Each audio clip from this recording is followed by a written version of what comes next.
আসসালামু আলাইকুম। আর কেমন কিচেনে আপনাদের সবাইকে স্বাগতম। সবাই কেমন আছেন? আশা করি আল্লাহর রহমতে সবাই ভালো আছেন। আজকে আমি আপনাদের মাঝে হাজির হয়েছি চিকেন বিরিয়ানি রেসিপি নিয়ে। যারা একদমই রান্না করতে পারেন না তারা আমার এই রেসিপিটা ফলো করবেন, তাহলে পারফেক্টভাবে চিকেন বিরিয়ানি রান্না করতে পারবেন। আজকে আমি চিকেন বিরিয়ানিতে কোনো টক দই বা কোনো দুধ ব্যবহার করব না। চলুন তাহলে রান্না করি চিকেন বিরিয়ানি।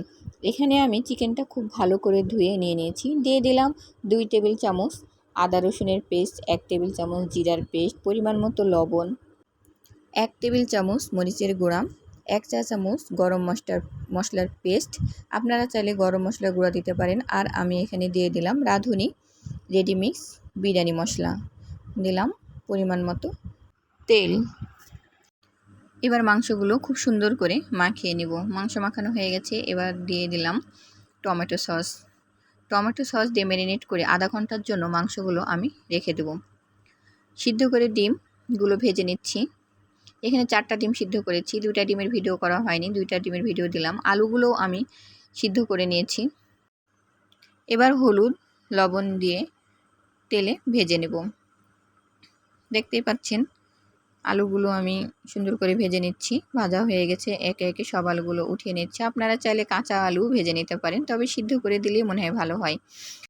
আর একটা পাত্রে 1 কাপ তেল দিয়ে দিলাম, আর দিলাম 2 কাপ পেঁয়াজ। এখানে পেঁয়াজের পরিমাণটা আমি বেশি দিয়েছি, কারণ পেঁয়াজগুলো আমি বেরেস্তা করব, এজন্য একবারেই পেঁয়াজ দিয়ে দিয়েছি। দেখুন পেঁয়াজটা আমার বেরেস্তা করা হয়ে গেছে, ব্রাউন কালার হয়ে গেছে। এখন আমি অর্ধেকটা পেঁয়াজ উঠিয়ে নেব। পেঁয়াজগুলো আমি উঠিয়ে নিচ্ছি।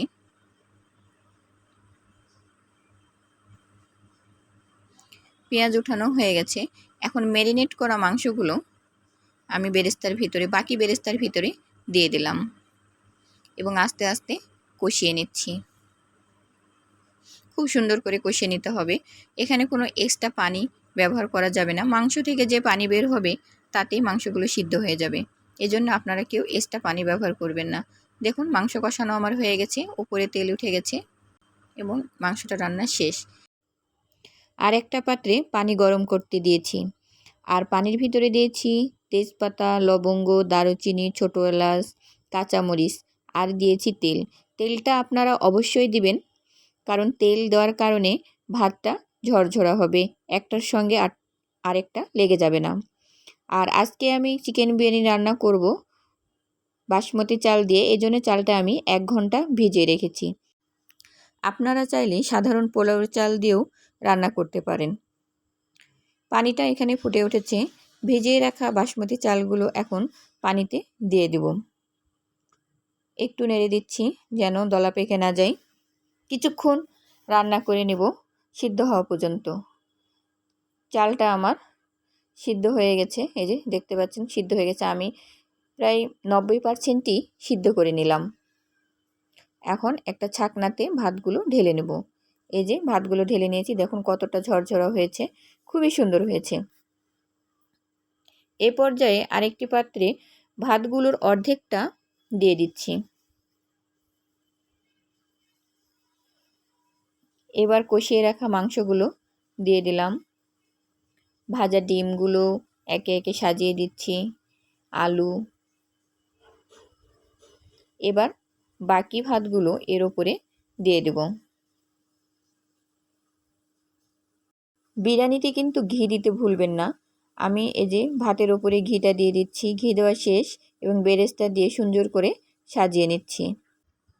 এখন আমি ঢাকনা দিয়ে ঢেকে দমে রাখবো 20 মিনিট। এ পর্যায়ে চুলার আঁচটা থাকবে একদম লোয়ে। পাতিলে রান্না করলে অবশ্যই পাতিলের নিচে একটা তাওয়া দিবেন। 20 মিনিট পর ফিরে আসলাম। দেখুন আমার রান্নাটা কমপ্লিট।